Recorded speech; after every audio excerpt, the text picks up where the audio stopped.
ಆಗಿ ಸ್ವಂತ ಮನೆ ಏನೋ ಹೇಗಿದೆ ಅನುಭವ ಫೀಲಿಂಗ್ ಮಿಸ್ ಮಾಡ್ಕೊಂತಿದ್ದೆ ನಮ್ಮನ್ನ ಖಂಡಿತ 100%.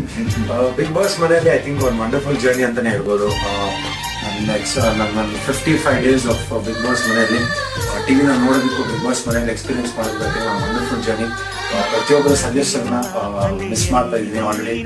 ಆ್ಯಂಡ್ ಮನೆಗೆ ಬಂದಿದ್ರು ಡೆಫಿನೆಟ್ಲಿ ತಂದೆ ತಾಯಿನ ನೋಡಿದ್ರು, ನಮ್ಮ ಅಕ್ಕ ಬಾವ ಫ್ರೆಂಡ್ಸು ರಿಯಾ ಪ್ರತಿಯೊಬ್ಬರನ್ನು ಮೀಟ್ ಮಾಡಿದ್ರು. ಅದೊಂದು ಖುಷಿ. ಆದ್ರೆ ಇನ್ನೊಂದ್ ಕಡೆ ಬಿಗ್ ಬಾಸ್ ಮನೆಯಿಂದ ಬಂದಿದ್ದೀನಿ ಅಂತ ಸ್ವಲ್ಪ ಬೇಜಾರು ಇದ್ದೇ ಇರುತ್ತೆ. ಎಲ್ಲೋ ಒಂದ್ ಕಡೆ ಇನ್ನೂ ಇತ್ತು, ಆಟ ಇತ್ತು ಅಂತ ಒಂದ್ ಕಡೆ ಮನಸ್ಸಿಗೆ ಅನಿಸ್ತಾ ಇತ್ತು. But life has to go on and show has to go on ಅಂತಾರಲ್ಲ, ಸೊ ಅದೇ ತರ ಖುಷಿ ಆಗೋಗಿದೆ. ಸೂಪರ್.